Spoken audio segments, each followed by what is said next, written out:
Oi pessoas, tudo bem com vocês? Sejam bem-vindos a mais um vídeo aqui desse canal maravilhoso que só cresce a cada dia mais. Hoje a gente vai falar sobre o curso técnico em agropecuária. Vou falar especificamente da minha experiência com esse curso no IF Sul de Minas, campus Inconfidentes.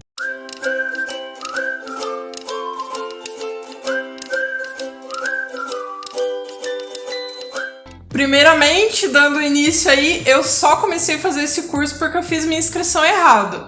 É isso mesmo que você ouviu. Eu queria, na verdade, fazer agronomia. E aí eu fiz na UFLA, que é a Universidade Federal de Lavras, também aqui em Minas. Só que a ANTA colocou processo seriado, ou seja, era um vestibular, eu nem sei se tem isso hoje em dia ainda, mas era um vestibular que você fazia o primeiro ano do ensino médio e ia lá fazia a prova do vestibular. Fazia o segundo ano, fazia outra prova, que só caiu o conteúdo daquele ano. E depois do terceiro ano, outra prova. Aí somava as 3 notas e você teria a nota do vestibular da universidade para poder entrar ou não. Passar ou não, no caso.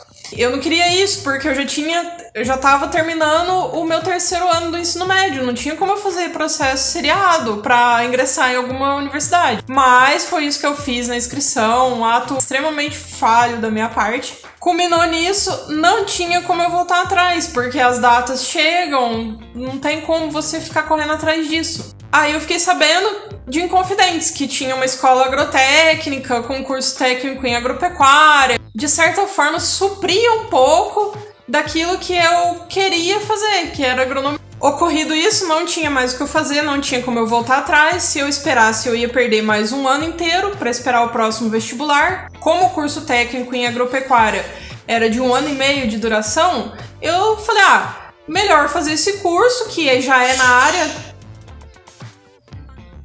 Melhor fazer esse curso que já é na área do que eu ficar parado 1 ano esperando o próximo vestibular. Então, assim, foi feito.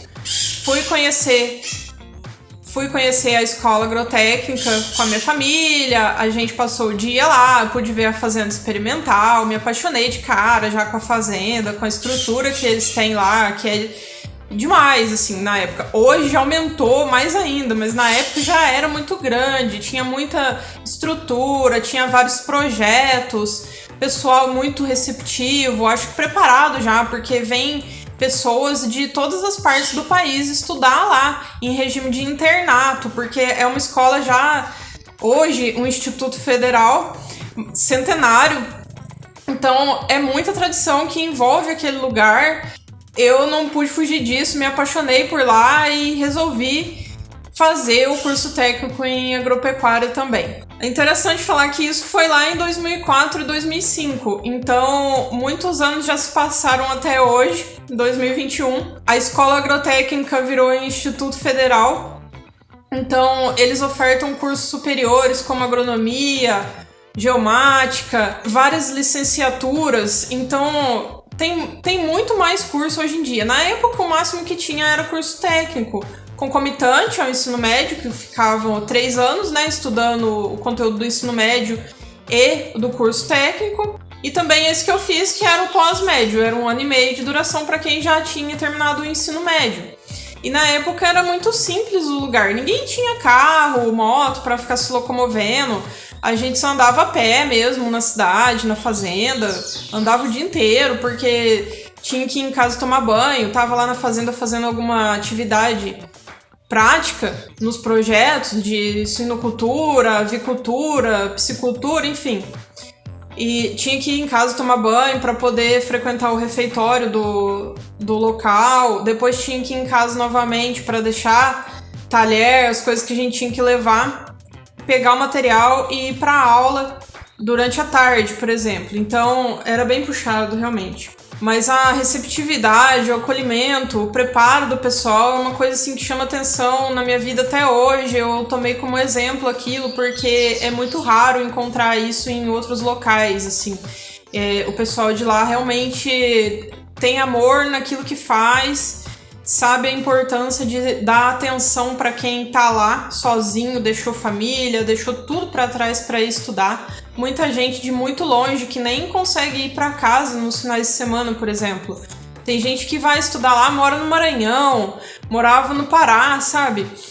Norte de Minas, a gente que já morava mais perto, todo final de semana tava indo pra casa, tinha feriado que emendava, estendia, por exemplo, Carnaval, Semana Santa, a gente vinha pra casa, tudo tranquilo. Agora esse pessoal não, eles ficavam lá. Então o pessoal que acompanha esses alunos é muito bem preparado, é uma coisa assim fantástica de se viver mesmo. Na época, eles tinham alojamento, mas só para pessoas do sexo masculino, então eu precisei ficar numa república. No começo eu fiquei numa república, mas aí era muita bagunça, sabe? Muitas pessoas, muito fluxo, toda hora, e eu não tava conseguindo me adaptar. Aí em 6 meses eu conheci, né, várias pessoas e fui morar com uma amiga em uma casa. A gente dividia a casa, eu e ela, uma casa pequena, mas aí a gente dividia as despesas do aluguel e morávamos juntas, então. O refeitório, ele fornecia comida, então a gente almoçava, jantava, se quisesse tomar café também lá, tanto da manhã quanto à noite, depois da janta, podia ir lá tomar café. Lá também eu aprendi a comer de tudo na minha vida, porque eu tinha umas frescuras assim, não como isso, não gosto, sabe? Mas na verdade é porque eu nunca tinha sentido incentivo pra comer. Você chegar com fome e ter aquilo lá pra você comer, você vai passar a amar aquela comida, sabe? Eu não comia beterraba, rabanete, quiabo, nada dessas coisas, sabe?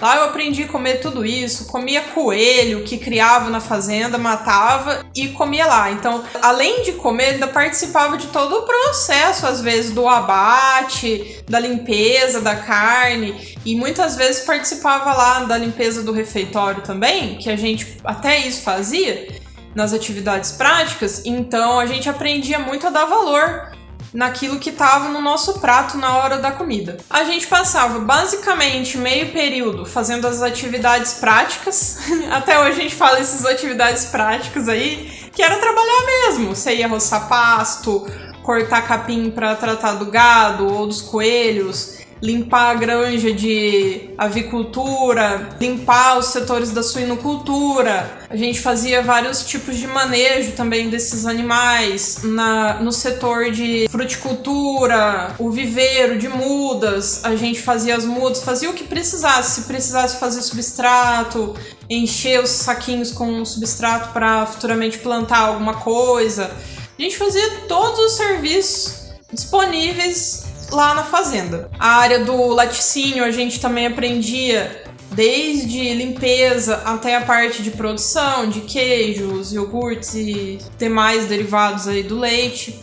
O setor de processamento de frutas e hortaliças era onde basicamente se limpavam as verduras, frutas que eram oriundas ali da própria fazenda e iam para o refeitório. Então a gente lavava a própria comida que seria servida lá no refeitório. Basicamente a gente fazia essas atividades práticas por meio período e o outro meio período era de estudo teórico. Tinha aulas mesmo daquelas práticas ali. A gente tinha aula de agroindústria, apicultura, avicultura, cunicultura, suinocultura, bovinocultura, tanto de corte quanto de leite, ovinocultura, capricultura, enfim, olericultura, fruticultura, plantas anuais, né, cultivos de plantas anuais, que são feijão, arroz, milho, enfim, empreendedorismo, jardinagem e paisagismo, desenho técnico, irrigação e drenagem, mecanização agrícola, topografia, agricultura, né, agricultura geral. Isso tudo que eu lembro agora, assim, para falar, mas a gente tem um currículo bem amplo mesmo. A estrutura deles lá oferece várias áreas, assim, você vivenciar na prática mesmo. Então, conciliava um pouco da teoria com a prática. A minha turma, de aproximadamente 40 alunos, foi dividida em 4 grupos, sendo TA1, TA2, TA3, TA4. TA, técnico agropecuário, né? Cada grupo de trabalho era escalado para as atividades. Isso o curso inteiro, esse grupo foi mantido. Então, a proximidade foi ainda maior, porque a gente sempre trabalhava com as mesmas pessoas. A maioria das pessoas que estudavam lá vinham de outras localidades. A proximidade que fazia acontecer entre a gente era muito grande, porque a gente ia no orelhão, naquela época tinha orelhão pra ligar pra casa, encontrava alguém lá que tava falando em casa também. Às vezes você via que tava chorando, tava com saudade. Outra hora alguém ficava doente, sozinho, longe de casa. Então a gente tinha que apoiar, né? Porque a pessoa não tinha ninguém ali. Só tinha a gente mesmo, a gente tinha que se apoiar na gente mesmo. Muitas vezes sentava na mesa do refeitório pra almoçar, vinha alguém, sentava e já começava a conversar alguma coisa ali com você que acabava virando um assunto comum e você conversava com aquela pessoa. Então, assim, dos 1.200 alunos na época que estudavam lá, a gente conhecia todos. Assim, a gente podia não ficar próximo de certos grupos o ano inteiro, mas todas as pessoas se conheciam e se conversavam, sabe? Não tinha panelinhas, não tinha nada, porque tava todo mundo na mesma situação, precisando um do outro, precisando de apoio. Então, a gente não tinha dinheiro, né? A gente dependia da escola para comer, para tudo, assim. Então, era um apoio muito grande que a gente tinha um no outro mesmo. Tenho amizades que eu trago até hoje, assim, e vou levar pro resto da minha vida, assim, amizades realmente verdadeiras que você conhece a pessoa, lá você consegue conhecer, assim, realmente a pessoa, sabe? Ô, Paraná! Ô, São Paulo! Vem aqui um pouco! Ô, Londrina! Que é isso, Londrina? Tá fazendo errado, Londrina! Ô, Pouso Alegre! Já falei que não era pra fazer assim, Pouso Alegre. Tá achando estranho, né?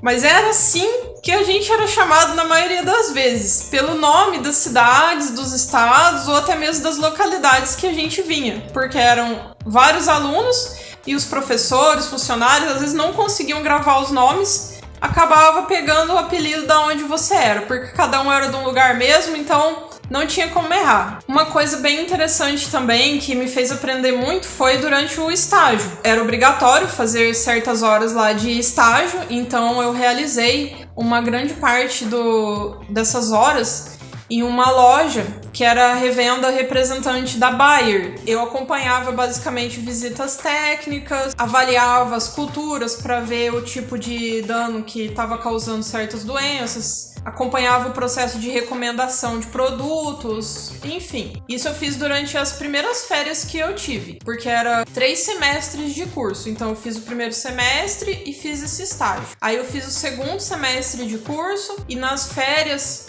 entre o segundo e o terceiro semestre do curso, aí eu fui fazer estágio em uma fazenda de produção orgânica, que foi totalmente o oposto, assim, do estágio que eu tinha feito anteriormente. E também fez abrir a minha mente pro leque de produção orgânica existente no mundo. Quando eu me formei, eu tive que me filiar ao CREA para poder exercer minha profissão. Depois do curso técnico, eu acabei fazendo tecnólogo em gestão ambiental. Eu vou deixar o link aqui ou aqui, eu nunca sei qual que é o lado certo, tô aprendendo ainda, para vocês, se tiverem interesse, ver o que faz o curso de gestão ambiental. Aí, quando eu formei em gestão ambiental, eu cheguei a trabalhar alguns tempos como gestora ambiental, depois como técnica agrícola, então, ou conciliando os dois. Então, por isso, eu sempre tive o CREA como técnica agrícola, que era o Conselho Regional de Engenharia e Agronomia, responsável pelos técnicos agrícolas. Só que a partir do ano de 2020, migrou e houve a existência aí do Conselho Federal dos Técnicos Agrícolas. Então, todos nós que éramos filiados ao CREA fomos migrados automaticamente para esse CFTA, que é o Conselho Federal dos Técnicos Agrícolas. A gente tem que pagar a anuidade da mesma forma que o CREA. A gente se relaciona basicamente pelo site. Lá a gente consegue emitir toda a documentação que a gente precisa. Eu vou deixar o link para vocês aqui em algum lugar ou na descrição do vídeo. Você consegue realizar qualquer tipo de serviço assim, necessário em relação à burocracia mesmo. Emissão de documentos, emissão de guias, preenchimento de ARTs, enfim. Inclusive lá você encontra as atribuições de um técnico agrícola ou técnico em agropecuária. É muito interessante você saber até onde você pode atuar na sua profissão. Então, eu vou deixar também linkado aqui, porque você pode acessar a qualquer hora e consultar essa resolução aí das atribuições do técnico agropecuária / agrícola. Ah, eu esqueci de perguntar, qual que é a anuidade aí desse Conselho Federal dos Técnicos Agrícolas? R$230, pessoal. É possível parcelar e é possível pagar a cota única. Então tem que ser pago, você tem que ver isso a partir de janeiro de todo ano. Você tem que entrar no site e já observar como que vai ser feito esse pagamento, se você vai parcelar ou vai pagar à vista tudo de uma vez, porque se você não pagar, ficar em débito, você não pode ficar assinando as coisas como técnico agrícola. Concluindo, esse curso me abriu muitas portas profissionais e pessoais, mas eu posso dizer que esse curso técnico em agropecuária me permitiu, assim, várias vivências, vários aprendizados que eu não teria tido se eu não tivesse feito. Percebe que lá no começo eu falei que eu só fiz ele porque eu realizei uma inscrição errada em outra universidade, que eu queria mesmo primeiramente fazer agronomia. Acabei não fazendo e acabei, durante o curso técnico em agropecuária, vendo que eu gostava realmente dessa parte agrícola, mas não propriamente dito da agronomia. Então, tanto que eu pendi pro lado da gestão ambiental. Então, assim, acabou dando certo na minha vida, acabou sendo bom eu ter errado essa inscrição, mas acabou dando tudo certo no final. E eu tive a oportunidade de cursar esse curso lá em Confidência. Curte esse vídeo, se inscreva no canal, mande pros seus amigos, compartilhe com todos para ajudar a fortalecer sempre. Se tiver alguma sugestão também de outros vídeos que eu possa fazer sobre esse curso, é só deixar aqui embaixo nos comentários que eu vou ter o maior prazer de ler e fazer o vídeo que for da preferência de vocês. Muito obrigado, fiquem com Deus e até o próximo.